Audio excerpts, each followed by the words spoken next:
Well, hello good people. This is my very first look at Stable Assistant, and I wanted to do this video really just to try out Stable Diffusion 3. If you look at the top here, it does say SD3 is available via API. For those of you that want to check it out, you would have to subscribe to Stability AI. By no means am I plugging them at all. I'm just trying it out of curiosity. So with that being said, if you log into Stability AI, of course you got to sign up and register. You're going to see some examples of SD3 here. There's a few examples here on the homepage that you can check out. And with Stable Assistant, there are various things that you can do. Here it says that you can chat with Stable Assistant using their very own language model called Stable LM2. And we're going to take a look at how that works in just a few minutes. And part of the service includes these options: search and replace. Say you generate an image of a dragon, you can turn it into an egg. They've got remove background, control structure, sketch, creative upscale, and outpaint.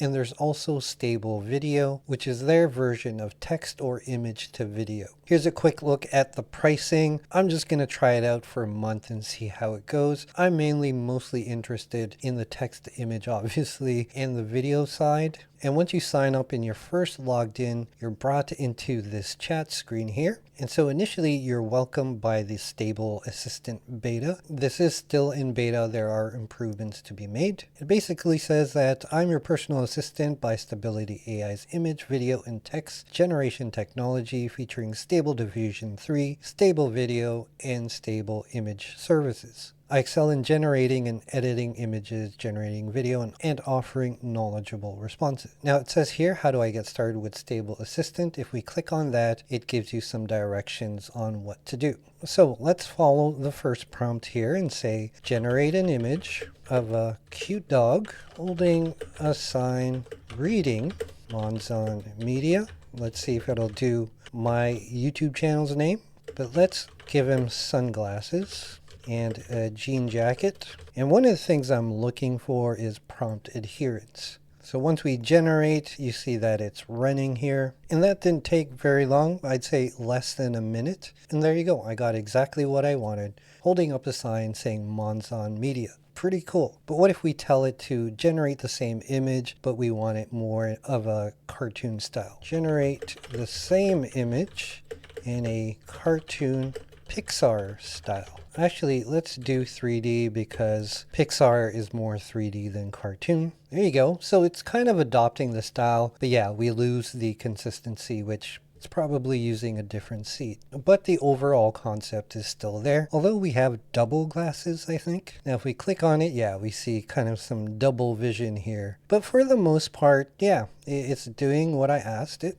Okay. Now obviously the text looks heavily improved. Now let's try a typical Stable Diffusion prompt. So if we look at the prompt, it's supposed to be an anime woman, street punk lady student, blue eyes, bubble jacket, hat, silver hair, black, brown, and light blue color scheme, grunge aesthetics. For the most part, it does look like it's followed the prompt, so the adherence looks really good. Except for the brown, there's no brown. But initially, it's got the style and the look that I'm looking for, which is great. Let's try another prompt of Jack Black as Thor wielding a hammer. Okay, so we have Jack Black. Kind of looks like him. The hammer is pretty huge, but it is Thor. The hands on this side looks pretty decent. This one, not so much. We have 1, 2, 3, 4, 5 fingers and a thumb. Totally expected with AI images. But overall, once again, it is adhering to the prompt that I'm putting in here. And I like that it's photorealistic. Now you'll notice a couple things here. We can upload an image, and then these are some settings that we could play around with. So we've got widescreen, landscape, portrait, vertical, and that's about it for the settings panel.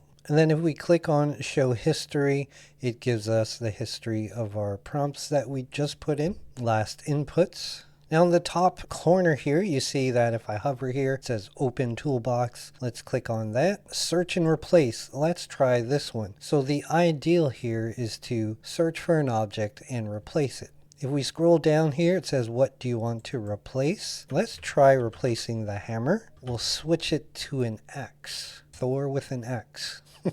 top corner, you'll see running search and replace. I'm noticing the generations don't take too long, under a minute, and there you go. We've got a pretty decent looking axe. Not fancy enough for Thor, but on the right side you see that he's holding a little bit of the handle there, so not perfect, but pretty impressive that it changed the hammer to the axe, and it looks pretty seamless if I'm being honest. The eyes could use some improvement, there's some weird skin structure there, but overall not too bad, not too bad at all. Let's try another one of the features. The next one is new image with same structure. It says create a new image following this image structure. Let's click on that. And once again, you have to input some details here in anime style, but it does say a strong descriptive prompt that clearly defines elements, colors, and subjects will lead to better results. Now I'm going to keep it simple. I just want to convert it to anime style. Let's confirm that. And there's our anime style image. Now it did lose some of the details because I wasn't very descriptive, but for the most part it kept the composition, changed it to the anime look. The hammer still looks cool, and even the hand improved quite a bit here. But now it looks like he's wearing some cool black jacket and jeans. So yeah, I assume if I prompted more accurately, it probably would have honored the original better. We'll skip enhance, upscale, and standard upscale for the end. For now, let's take a look at outpainting. Let's try to outpaint this image, and if we scroll down, we see we have options to outpaint up, right, down, and left. Let's just try the default settings for now. One of the things I'm interested in is that traditionally if you were to outpaint in all directions, like in automatic 1111 for example, typically the results aren't good. Sometimes you'll see some seams. The image just doesn't look seamless. And to get a good outpainting result, typically you would do it one side at a time. But if we look at the outpainted image, you see that there are no seams. That looks pretty decent. Now we see his legs. There's sort of a wooden stand here now. We've got an extended sky. And of course we got a little bit more scenery here on the right. And if I do a side by side here, this is the original image on the right here and the outpainted result. So see how it cuts off on the arm here on the original. It's extended it here. Pretty much a waist up shot almost, well just below the waist. So now he's extending the legs, which looks pretty accurate. Typically when you outpaint waist down, the results are often not too good. And yeah, it looks pretty seamless. Pretty impressive. So it's sort of like their version of generative fill. All right, let's try the remove background function. So there's no options. I guess we just have to click confirm. And there's our image with the background removed. Now if we zoom in a little bit here, you see that's not very clean. I mean, it does a pretty decent job around the hair. You do see on the edges a little bit of remnants from the background, but considering the background it had to remove in the first place, it's not bad. You know, I've seen some pretty bad background removers. Canva's background removers, pretty awesome if I'm being honest. But otherwise, yeah, it's not too bad. Next, I wanted to try sketch to image, and I've already uploaded this sketch. This isn't a drawing of mine. It's actually one of our playground members, McKay. McKay, thanks for letting me use your drawing. And if we click on the toolbox here, once again, we can select sketch to image, and we're gonna put a photo of a woman with colorful hair. So it makes it look very photorealistic. The thing is, it looks very different from the original reference image. So let's try it again. We're just going to put as a photo. Okay, maybe not.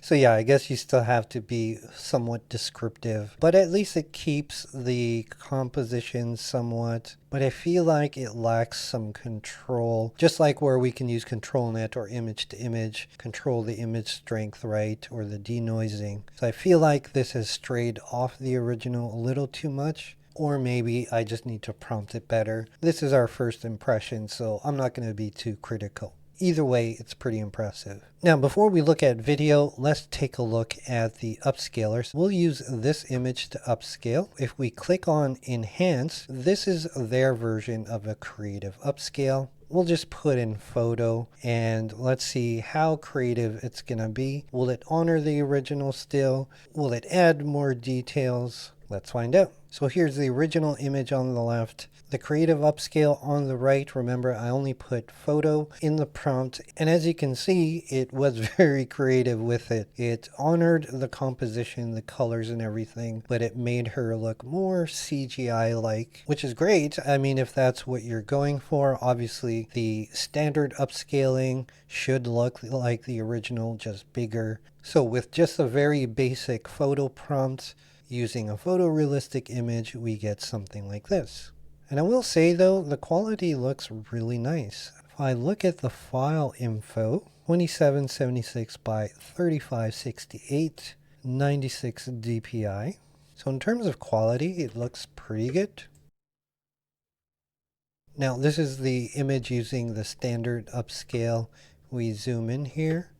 We see the details look great. It's not as crisp and clear as the creative one, but overall, I mean, it's not supposed to change any details, just upscale it. And yeah, it could use a little bit of sharpening, I would find, especially in the eyes, but yeah, I wouldn't complain about that. Now let's try out stable video. Let's open up the toolbox and select image to video. I guess you can't use it with images you upload, but this isn't an image I uploaded. Does it only work on the original? Let's try it out.